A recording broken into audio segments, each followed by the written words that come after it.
You check your phone around 96 times a day. That's once every 10 minutes on average. Most of those checks happen without a conscious decision. You're mid-conversation, mid-meal, mid-sentence, and your hand is already moving toward your pocket. The standard explanation is that smartphones are useful and content is interesting.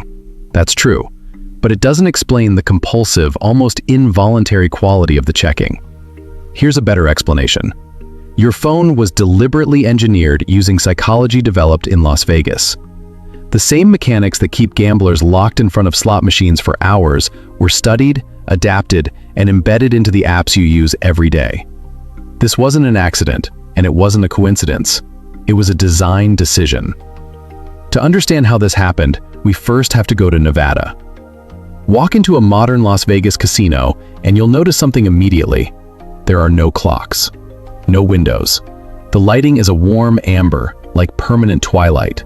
The sounds on the floor never stop. There's a constant rhythm of chimes, beeps, and wind sounds, all tuned to a specific frequency range between 1,000 and 2,000 hertz, bright and sharp enough to cut through background noise and trigger a small spike of attention. None of this is accidental.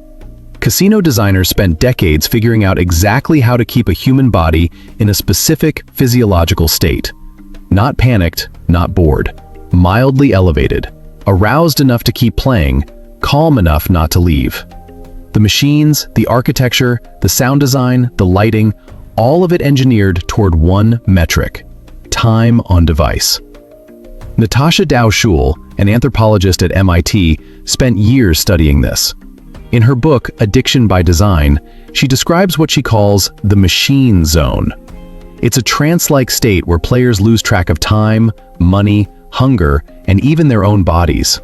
They're not chasing a jackpot, they're chasing the zone itself, the continuous, frictionless loop of action and response. The specific mechanism that produces this is something behavioral psychologists call variable ratio reinforcement. It works like this. You perform an action, sometimes you get a reward, sometimes you don't. The reward comes unpredictably, after an indeterminate number of actions. That unpredictability is not a flaw in the system, it is the system.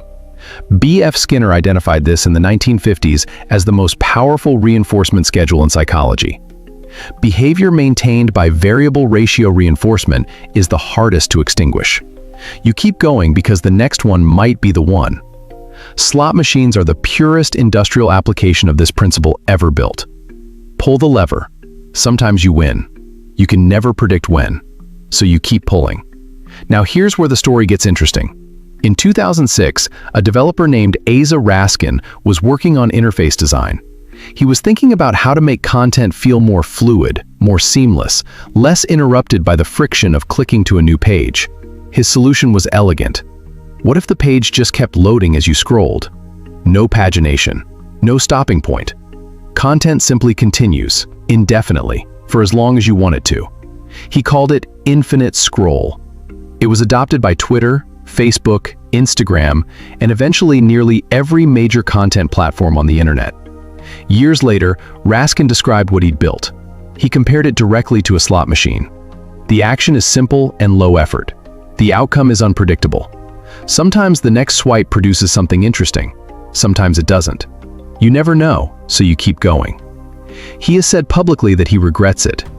A few years after Raskin's work, in 2008, a designer named Lauren Brichter was building a mobile app called Tweety. He needed a way for users to load new content. His solution was to let users physically pull the screen down and release it, triggering a refresh. Pull to refresh. Think about that gesture for a moment. You pull a handle. You wait. Something comes back. Sometimes it's interesting. Sometimes it's nothing. Sound familiar? Commentators, UX researchers, and eventually Brichter himself acknowledged the obvious parallel. The gesture is a slot lever pull. The mechanics underneath it are identical.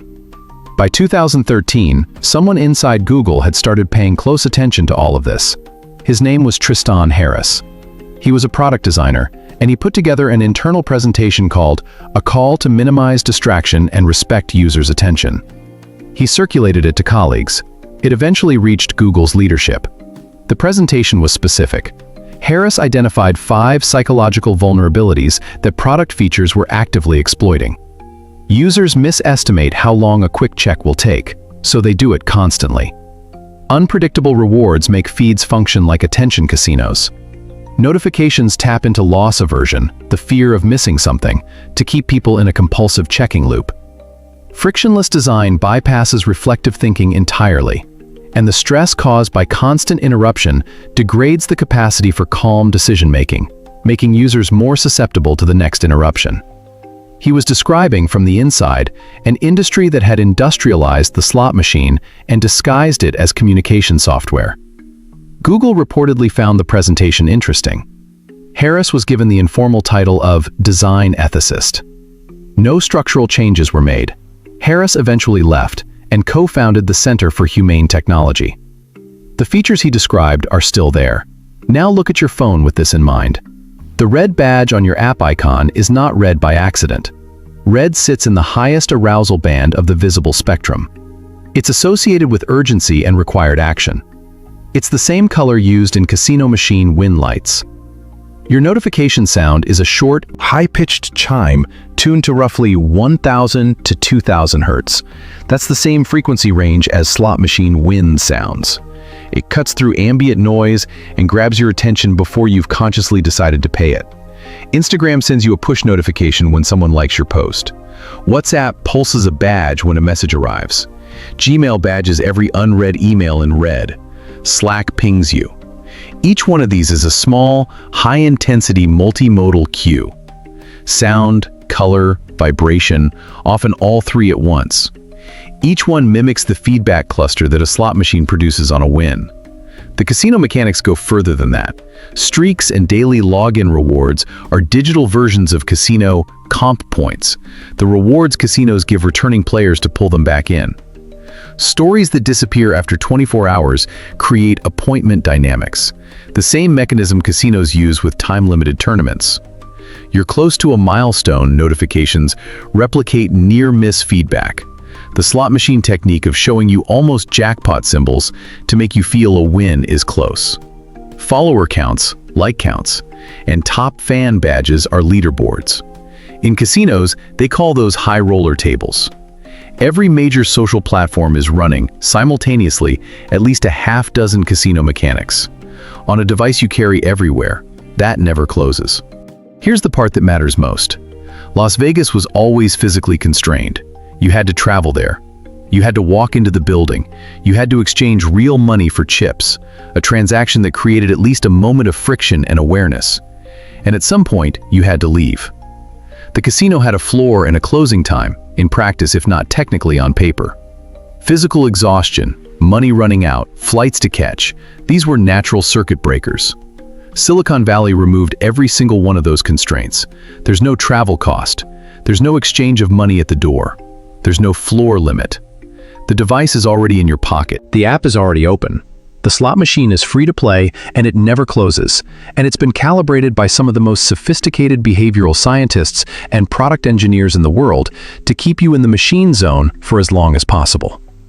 Tristan Harris put it plainly, it's an arms race for human attention, and the house always wins.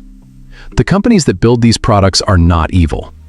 Most of the designers who created these features were, like Raskin, solving legitimate interface problems. But the system those features produced, once you see it clearly, looks less like a communication platform and more like the interior of a casino designed by people who had read every paper Skinner ever wrote. You check your phone around 96 times a day. Now you know why.